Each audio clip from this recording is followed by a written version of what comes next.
안녕하세요. 저는 한 많고 사연 많은 30대 여성입니다. 답답한 마음 어디 풀어놓을 길이 없던 참에 이런 사연 채널이 있다는 걸 알고 직접 제 사연을 작성하게 됐습니다.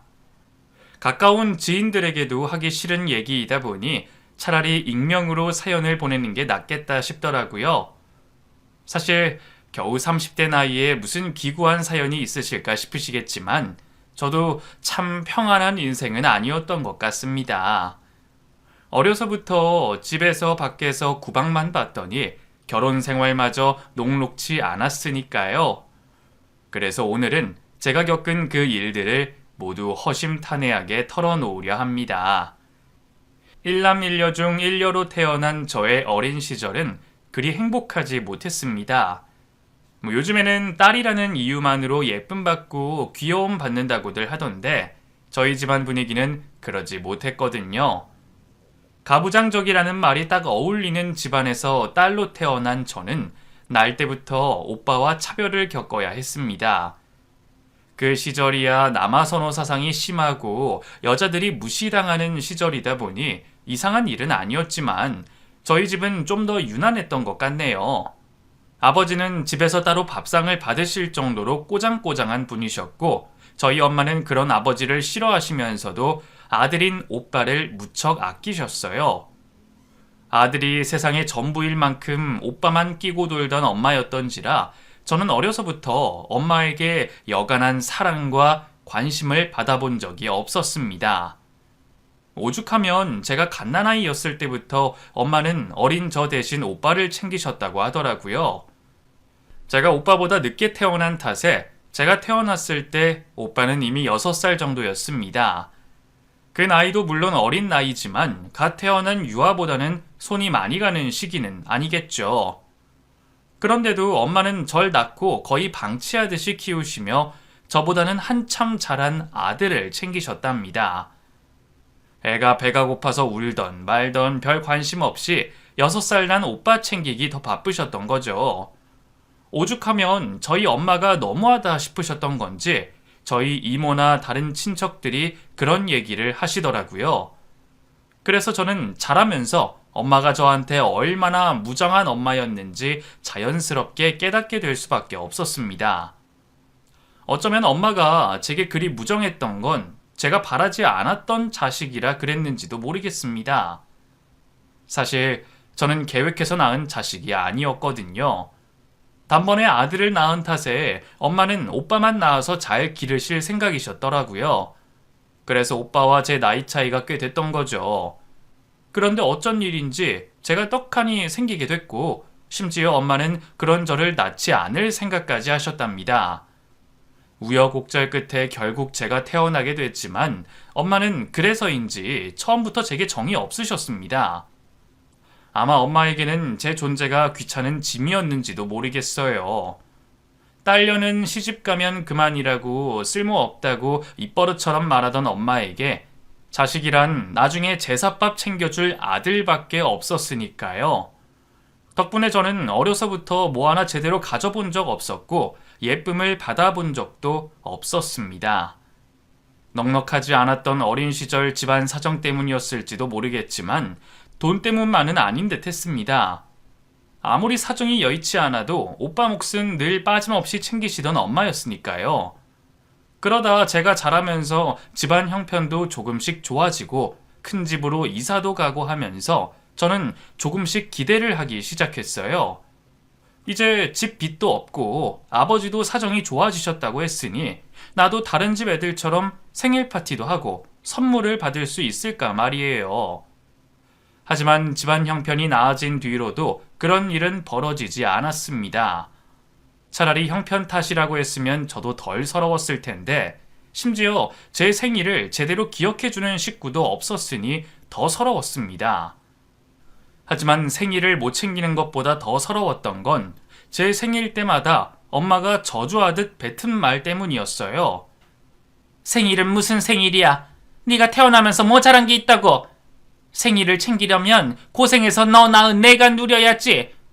너야말로 네 생일 같은 거 챙길 시간에 네 엄마나 좀 챙겨봐라. 하여간에 저놈의 기집애는 예뻐할래야 예뻐할 수가 없어. 어쩜 저렇게 미운 짓만 골라서 하는지. 네가 네 오빠 밥만 닮았어 봐라. 내가 너한테 이러나. 아휴, 그러게 생각에도 없던 애를 괜히 낳아가지고 배 아파서 낳아줬더니 사람 구실 하나 못하는 너 때문에 나만 이게 무슨 고생이냐? 애초에 네가 태어난 게 문제야. 너 아니었으면 내가 우리 진범이를 더 잘 챙겼을 텐데. 엄마는 제가 태어난 것조차 싫으신 건지 제 생일마다 꼭 저런 말씀을 하곤 하셨습니다. 제가 필요 없는 존재라며 제가 없었더라면 오빠한테 관심을 더 많이 쏟았을 거라고 말이에요. 제가 정말 그 정도의 애정이라도 나눠 받았더라면 그렇게 억울하지도 않았을 텐데, 갓난쟁이 때도 저 대신 다 큰 아들 없고 저를 나 몰라라 했던 엄마에게 그런 소리를 듣자니 내가 뭘 그리 잘못했을까 억울하고 속이 상하더라고요. 하지만 그런 서운함을 내보일 수 없던 저는 점점 더 주눅이 들어갔습니다. 그런 집에서 그런 소리를 듣고 자라다 보면 가족들과 서서히 멀어질 수밖에 없는 일이었습니다. 아버지는 자식들 공부에만 관심이 있었지 다른 게 중요한 사람이 아니었고, 엄마는 저를 미워하시고 오빠는 저를 무시했었으니까요. 그렇게 자라면서 저는 혼자가 됐고 제 성격은 점점 더 어두워져 갈 수밖에 없었습니다. 전에 책을 보다가 보니까 자존감이라는 건 집 안에서 만들어지고 길러지는 거라 하더라고요. 유년 시절부터 부모에게 사랑을 받고 제대로 관심을 받아야 자존감이라는 게 생기는 거라고 말이에요. 하지만 정반대의 삶을 살았던 저는 자존감이라는 게 없을 수밖에 없겠죠. 나이가 찰수록 속은 점점 더 썩어 들어갔지만 다행히도 겉으로는 잘 드러나지 않았습니다. 저 같은 사람들의 특징이 뭔 줄 아세요? 워낙 미움받고 욕먹는 게 익숙하다 보니 밖에서는 늘 웃고 다닌다는 거예요. 웃는 얼굴에는 침 못 뱉는다고 하니까 내가 웃고 있으면 괜찮겠지 생각하면서 싫은 소리를 듣고 부당한 일을 겪어도 그냥 웃어 넘기는 거죠. 그리고 사람들은 그런 저를 보며 호구라고 부를 겁니다. 저도 남들이 저를 만만하게 보고 무시하는 걸 잘 알고 있었어요. 하지만 뭐라고 한마디 할 용기가 없었던 탓에 평생 호구로 살아야 했죠. 소극적이고 제 할 말 못하는 성격 덕분에 어릴 적에는 왕따도 당했고 나중에 취업해서는 직장 내에서 무시나 따돌림도 당했었어요. 저도 그런 제가 죽을 만큼 싫었지만 오랫동안 쌓인 성격과 습관은 쉽게 고쳐지지 않았습니다. 아마 예전에 저였더라면 익명이라도 이런 사연을 보낼 생각도 하지 못했을 거예요. 세상 천지에 나 같은 걸 거들떠보거나 내 얘기를 귀담아 들어주는 사람은 없을 거라 생각했으니까요. 이게 뭐라고, 남들에게는 별것 아닌 일이겠지만 저한테는 모든 일이 큰 산을 넘어야 하는 것처럼 어렵고 버겁기만 했습니다. 덕분에 친구 하나 없이 열심히 공부해 대학에 들어갔지만 저는 대학 생활도 버겁기만 했어요. 어두운 성격 탓에 늘 고개를 숙이고 다니고 모자로 얼굴을 가리고 다니기 바쁘다 보니 사람들과 다 같이 어울리는 일도 없어서 알고 지내는 사람도 몇 없었거든요. 중고등학교 시절에는 그나마 친구라고 말할 수 있는 사람이 하나 둘 정도는 있었지만 대학에서는 거의 혼자 수업을 듣곤 했으니까요. 가끔 조별 과제를 하거나 학교 행사에 참여를 하긴 했지만 제 사정을 알거나 가깝게 지내는 사람은 없었어요. 애초에 제가 먼저 다가가지도 못하고 섞여들지도 못하니 당연한 일이었죠. 그랬던 제가 연애를 한다는 건 정말 꿈에도 못 꿀 일이었어요. 그런데 그런 꿈 같은 일이 저한테도 벌어지더라고요. 사실 저도 평소 봄이라고 소개팅하고 미팅하는 친구들이 부럽기도 했지만 그런 일이 제게 일어날 거라 생각하진 않았습니다. 그나마 대학에 들어가서 저도 용기를 내고 노력한 덕분에 인간관계에 조금 진전이 있었다곤 하지만 겨우 인사만 하고 다니는 인맥들이었기에 그 친구들이 저를 끼워줄 거라 생각이 없었거든요. 그런데 우연히 학교 도서관에 있던 제가 급하게 땜빵이 됐고 거기서 저는 첫 남자친구를 만들게 됐습니다. 소극적인 제가 먼저 다가갔을 리는 없고 전부 그 사람 덕분이었죠. 조용하고 말씨 없는 제게 관심이 있다며 번호를 따간 남자 덕분에 저는 그 사람과 연락을 주고받게 됐습니다. 남들은 잘 모르는 소소한 음악 취향부터 좋아하는 영화나 좋아하는 계절까지 같은 걸 보며 저는 그 사람이 내 운명의 상대가 아닐까 싶은 생각까지 하게 됐죠. 먼저 관심을 가진 건 그쪽이었지만 더 좋아하게 된 건 저였던 것 같아요. 그렇게 저는 조금씩 마음을 열며 얼마 뒤 저희는 정식으로 교제를 하게 됐습니다. 대학생이나 돼서 첫 남자친구를 사귄다는 게 부끄러웠지만 오빠는 그런 저를 더 좋아해 줬어요. 나는 진이 네가 순수하고 착해서 좋아. 남들이 촌스럽느니 못났다느니 뭐라고 하든 부끄러워할 필요 없어. 내 눈에만 예쁘고 나한테만 좋으면 됐지. 안 그래? 엄마라는 사람은 저를 짐처럼 생각하고 주변 동기들은 다들 저를 촌스럽고 어딘가 이상한 사람을 취급하는데도 남자친구만은 저를 귀하게 여겨주더라고요. 그런 대접이 처음이었던 저는 당연히 점점 더 남자친구에게 빠져들 수밖에 없었어요. 그렇게 저는 진심을 다해서 그 사람을 사랑했고 제가 사랑하고 나를 사랑해주는 남자친구에게 못해줄 게 없을 것 같았어요.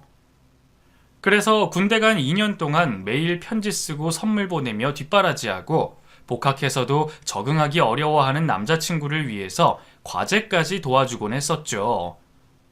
네 코가 석잔데 누가 누굴 챙기냐며 나무라더라도 그때는 제가 좋아서 그렇게 했었네요.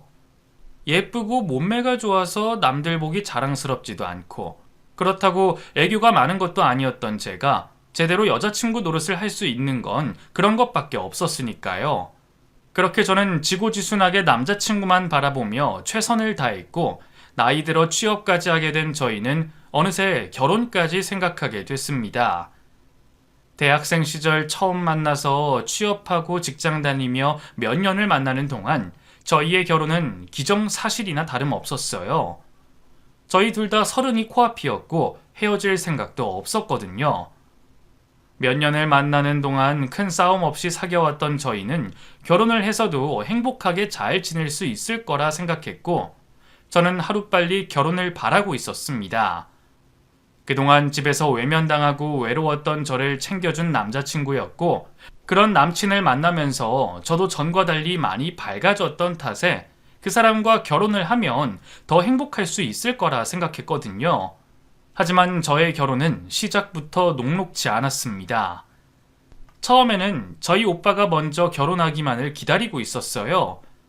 장남이 먼저 결혼하는 게 당연하다는 엄마 때문에 제가 오빠보다 먼저 시집을 간다는 건 어림도 없었죠. 오빠야 뭐 저보다 5살이나 많다 보니 당연히 먼저 결혼할 거라 생각했기에 별 생각 없었는데 오빠가 30이 넘도록 장가갈 생각을 안 하더라고요. 20대 시절에는 공무원 시험 준비한다며 시간을 보내서 연애할 시간이 없었던 건 알지만 30 나이가 한참 넘었는데도 결혼 소식이 없었습니다. 그렇게 오빠가 먼저 결혼하기를 기다리다 보니 제 결혼은 뒤로 미뤄졌고 그 사이 아버지가 돌아가시게 됐어요. 평생 잔병치레 한번 안 하실 만큼 건강하시던 분이 겨우 환갑이 조금 넘은 나이에 암에 걸려 2달 만에 손도 못 써보고 돌아가셨습니다. 나이에 비해 정정하셨던 아버지가 갑자기 돌아가시게 되면서 집안은 뒤집어졌고 저는 한동안 결혼 생각을 할 겨를도 없었죠. 그러는 사이 제 나이가 어느덧 30이 됐고 30 중반이 된 오빠가 드디어 결혼식을 올리게 됐어요. 새언니는 오빠에게 너무할 정도로 과분한 사람이었고 저는 새언니가 안타깝기도 했습니다. 아들밖에 모르는 엄마가 잘난 며느리를 곱게 볼까 싶었거든요. 그래서 저는 솔직히 오빠가 파혼을 당하기를 바라기도 했습니다. 마음 같아서는 내가 나서서 우리 집이 어떤 집인지 이야기하고 결혼을 막고 싶었지만 집안에서 천덕꾸러기 취급받는 제가 그런 말을 할 수는 없었습니다. 그리고 당시에는 저도 하루빨리 결혼하고 싶은 마음에 오빠가 빨리 결혼을 하길 바라며 애써 모른 척하려 했던 것 같았어요. 결국 오빠는 별일 없이 결혼을 하게 됐고 저는 다음 제 차례가 곧 올 거라 기대하고 있었습니다. 그리고 결혼하면서 친정에서 도움을 받을 수 있을 거라 기대했어요. 아버지가 돌아가시기 전에 제가 결혼할 때 유산 대신 제 몫을 떼어주실 거라 했었거든요. 엄마, 오빠도 결혼했고 이제 저도 30이 넘었으니까 슬슬 결혼하려고요.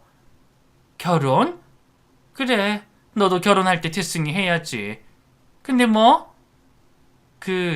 아버지가 저 결혼할 때 집 얻어주신다고 그랬었잖아요.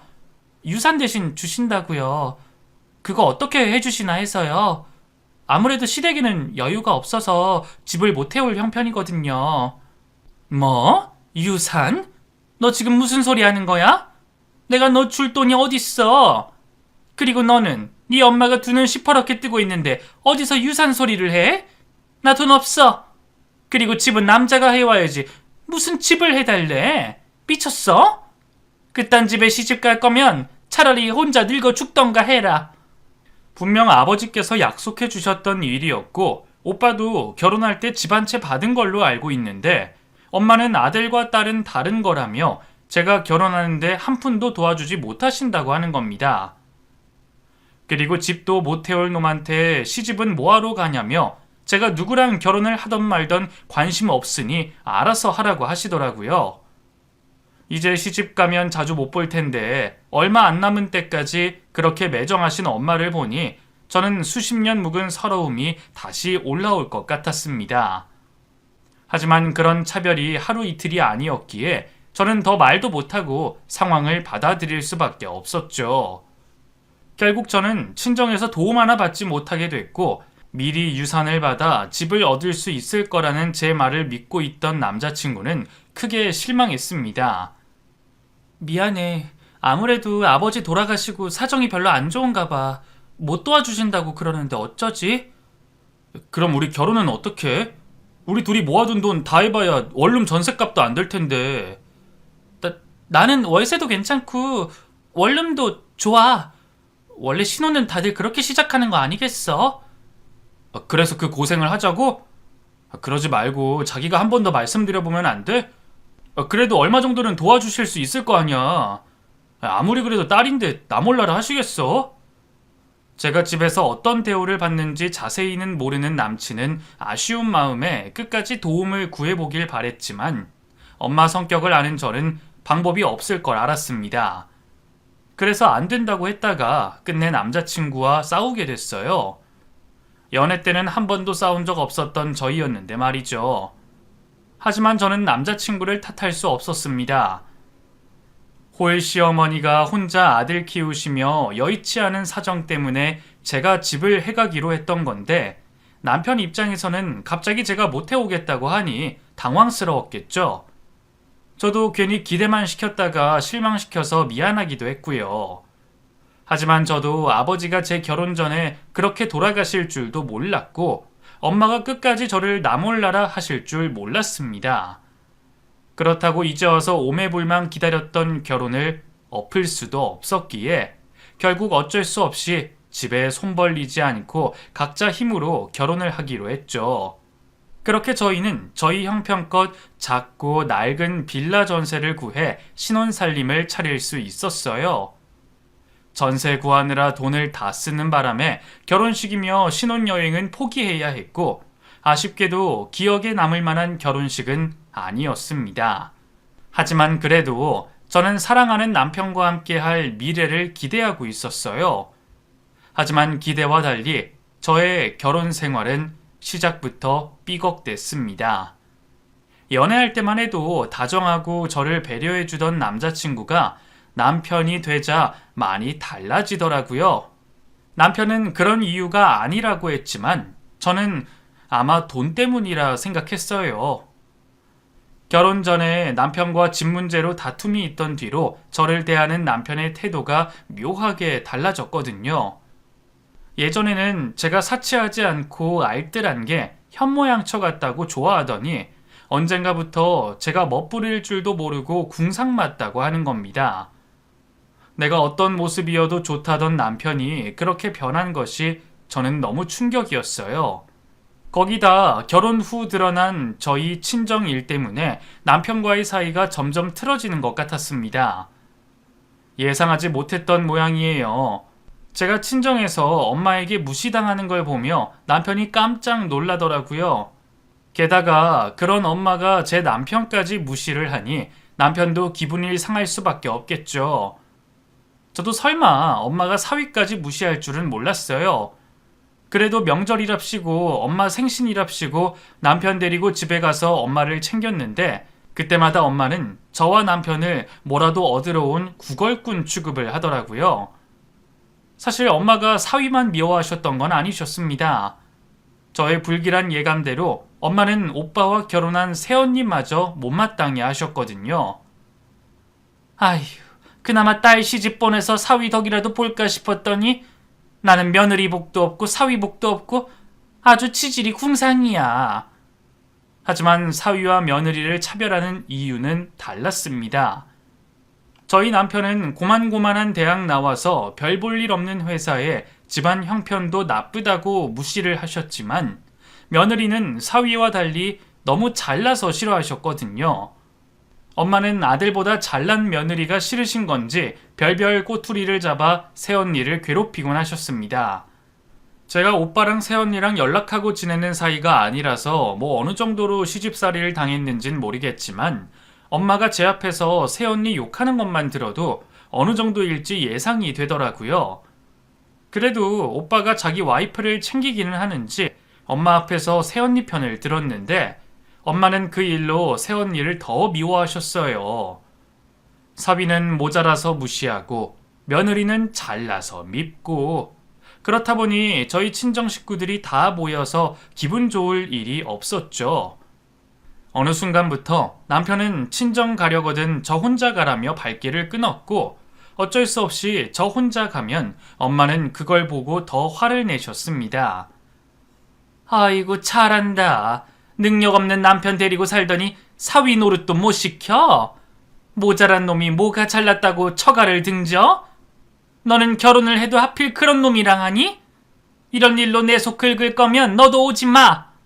그렇게 욕을 먹어도 차마 천륜을 끊을 수 없어서 버티고 참았는데 어느 날은 제 잘못도 아닌 일로 저한테 화살이 돌아오더라고요.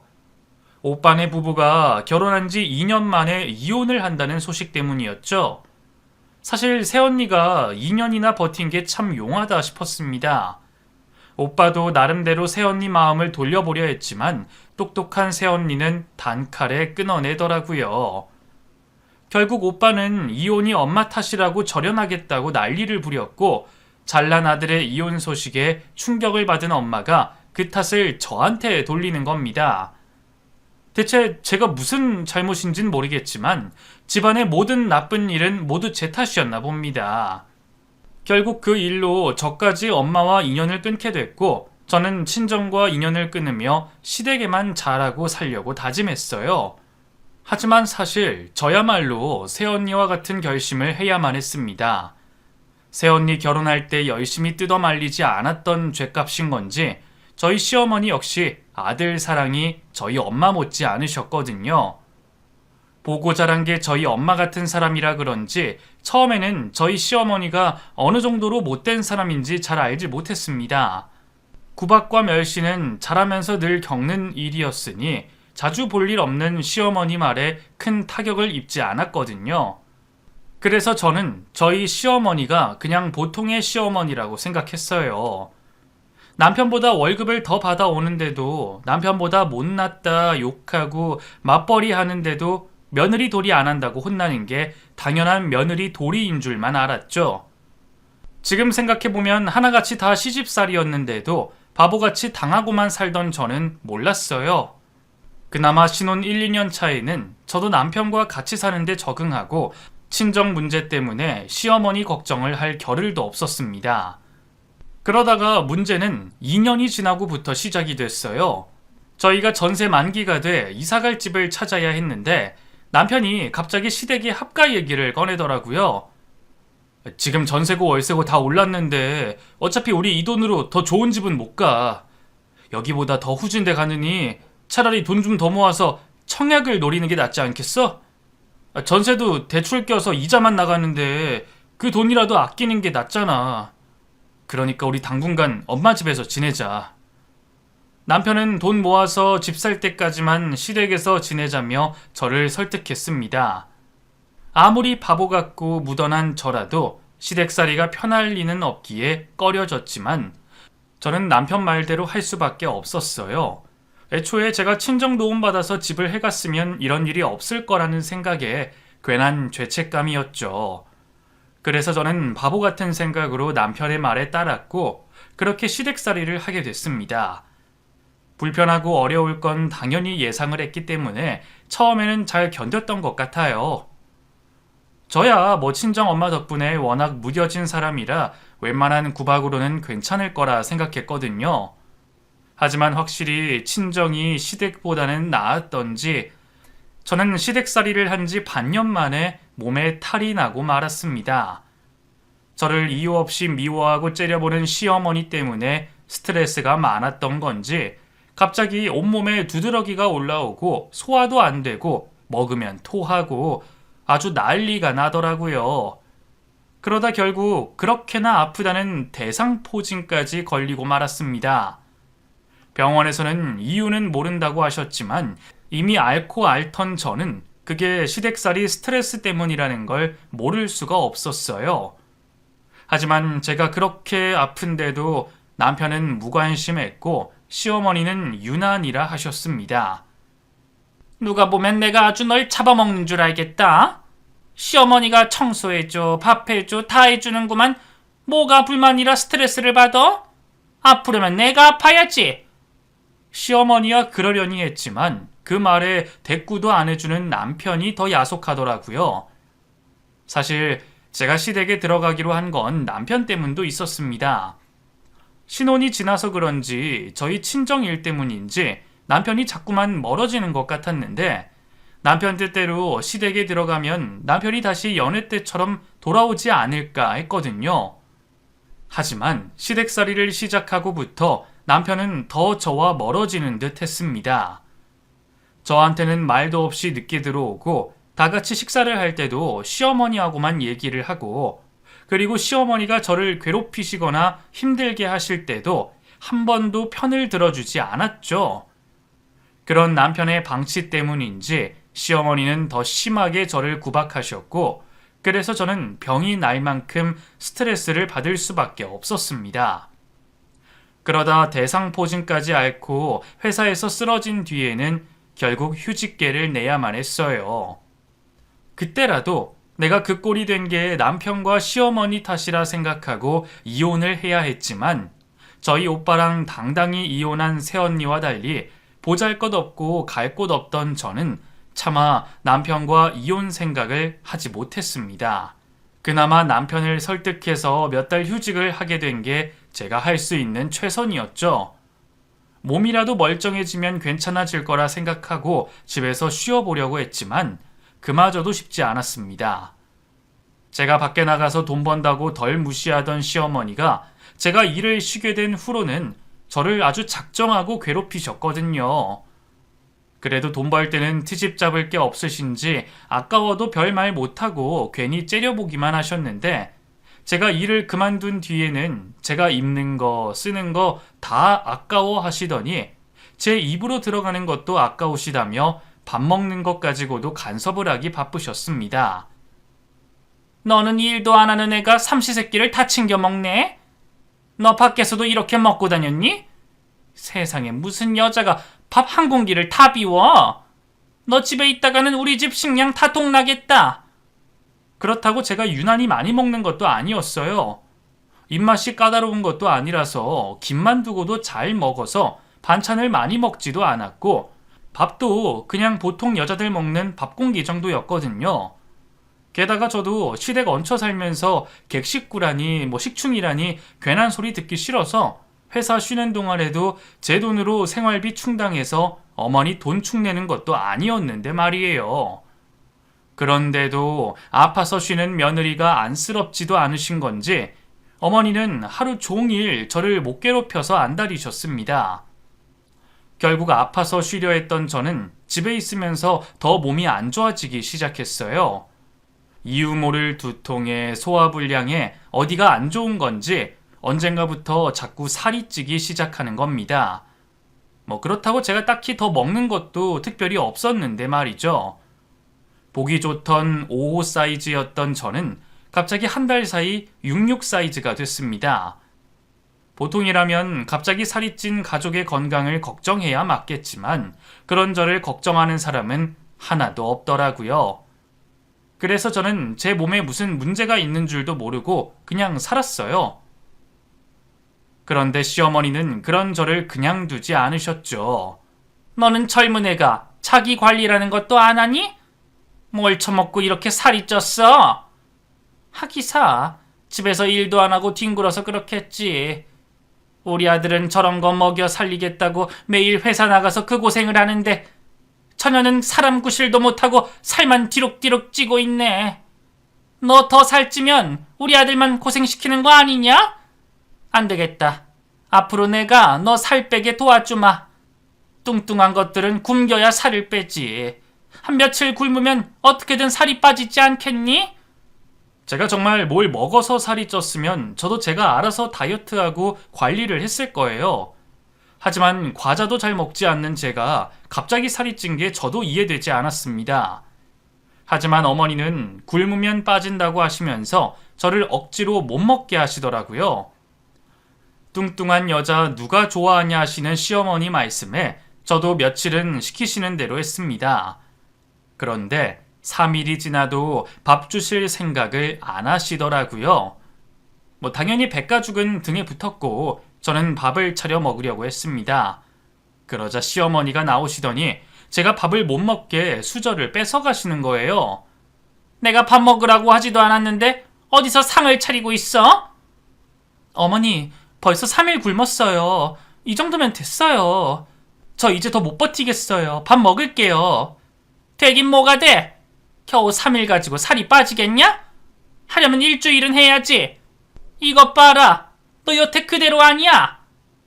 내가 먹으라고 할 때까지 먹을 생각하지 마.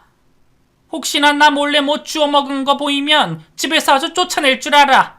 알겠어? 이미 3일 굶어 기력이 없던 저는 혼자 시어머니를 당할 수 없었고 남편에게라도 도움을 바라고 싶었지만 하지만 남편까지도 뚱뚱한 제가 보기 싫다며 이참에 살이나 빼라고 시어머니 편을 들더라고요. 남편도 시모도 제게 관심이 없다 보니 저는 혼자 하루 종일 앓을 수밖에 없었어요. 그리고 결국 저는 단식 일주일 만에 쓰러져서 병원에 실려가게 됐습니다. 저를 그렇게 만든 게 시어머니였는데 시어머니가 구급차를 직접 부르셨던 모양입니다. 웬일로 병 주고 약 주나 싶었지만 그렇게라도 병원으로 갈 수 있어서 참 다행이라 생각했어요. 포도당인지 뭔지 링거를 맞고 겨우 의식을 차리고 깨어보니 제 옆에 시어머니가 앉아 계시더라고요. 의식을 잃으면서 차라리 죽었으면 좋겠다 생각했는데 깨어나자마자 또 시어머니 얼굴을 보게 되니 기분이 좋지 않았죠. 이제야 일어났냐? 일어났으면 얼른 옷 챙겨 입고 나설 준비해. 내가 너 때문에 이 야밤에 병원을 와야겠니? 안 그래도 응급실 진료비가 얼마나 비싼데 쓰러질 거면 낮에 쓰러지던지 왜 하필 밤에 난리야? 하여간에 도움도 안 되는 거사. 너 병원비 네가 다 내라. 어머님, 남편은요? 남편한테는 연락하셨어요? 네가 내 아들을 왜 찾아? 뭐 얼마나 대단한 일이라고 바쁜 사람 오라가라 하냐? 너 이 꼴 나서 밥 차려줄 사람 없으니까 밖에서 먹고 들어오라 그랬다. 아유, 집에서 놀고 있는 애가 지 남편 제대로 챙기지도 못하고 병원에나 실려오고 말이야. 잘하는 짓이다. 벌써 한밤이 다 돼가는 시간인데도 남편이 제 곁에 없는 걸 보며 예상은 했지만 남편은 시어머니에게 연락을 받고도 병원으로 찾아오지 않았습니다. 한술 더 떠서 시어머니는 아들 저녁 챙겨줄 며느리가 없다며 남편더러 밖에서 밥을 먹고 들어오라고 하셨더라고요. 며느리 입에 들어가는 건 아까워서 여태 굶기신 분이 그런 덕분에 제가 쓰러졌는데도 여전히 아들 걱정뿐이셨죠. 그런 시어머니나 남편이나 이제 더 기대할 것도 서운할 것도 없다 싶었는데도 괜히 링거 맞은 자리가 아리고 서러움이 올라올 것 같더라고요. 하지만 거기서 눈물을 보이면 또 무슨 욕을 먹을까 싶어 참을 수밖에 없었죠. 그렇게 제가 몸이 아픈 건지 마음이 아픈 건지 모르고 있는 사이 시어머니는 여전히 제 옆에서 온갖 막말을 하고 계셨습니다. 돈도 못 벌어오는 년이 밥 축내는 걸로 모자라서 병원비까지 축내고 아주 네 팔자가 상팔자지? 나도 너처럼 살아봤으면 여한이 없겠다. 아픈 사람 두고 저게 할 말인지 어머님은 병원에 다른 사람들이 지나다니건 말건 상관없이 막말을 하시더라고요. 하지만 이미 그런 막말들에 익숙했던 저는 더 이상 화내고 슬퍼할 여력도 없었습니다. 하지만 괜히 병원에 폐를 끼치기 싫어서 빨리 퇴원하고 싶었죠. 그런데 그때 소란스러운 어머니가 두고 보기 힘든 건지 어떤 의사 선생님이 오셔서는 시어머니에게 소리를 지르시는 겁니다. 그만 좀 하세요. 지금 아픈 환자한테 무슨 소리 하시는 겁니까? 처음에는 제가 누워있던 탓에 누구인지 제대로 알아보지 못했어요. 하얀 가운과 목소리만 들어서는 젊은 여선생님 같으셨는데 남의 일에 저 대신 화를 내주시니 감사하더라고요. 그리고 괜히 저 때문에 응급실에 분란이 생기는 듯해 죄송했습니다. 하지만 아나무인인 저희 시어머니는 의사 선생님의 만류에도 아랑곳 않고 소리를 지르시더라고요. 뭐가요? 내가 내 며느리한테 말하는데 뭐 문제 있어요? 지금 여기 환자 있잖아요. 아픈 사람한테 그렇게 하시는 게 맞는 겁니까? 나 참, 얘가 무슨 환자예요? 얘 아픈 거 다 꾀병이에요. 내가 다이어트하라고 밥 좀 안 먹였더니 시위한다고 이러는 거라고. 예? 밥을 굶겼다고요? 얼마나요? 한 일주일 굶었을 거예요. 아유, 그 정도 굶었으면 남들은 못해도 1, 2kg는 빠질 텐데 얘는 뭘 얼마나 처먹었는지 살이 하나도 안 빠졌네. 아니 근데 의사 선생님은 환자들 돌보면 그만이지 집안일에 왜 간섭해요? 내 며느리 내가 알아서 할 테니까 이래라 저래라 말아요. 그런데 그 순간 의사 선생님이 저희 시어머니의 뺨을 세차게 내려치는 겁니다.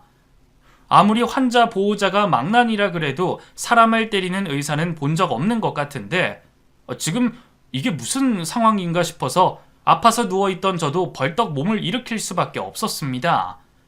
그리고 몸을 일으켜서야 그 의사 선생님의 얼굴을 보게 된 저는 깜짝 놀랄 수밖에 없었어요.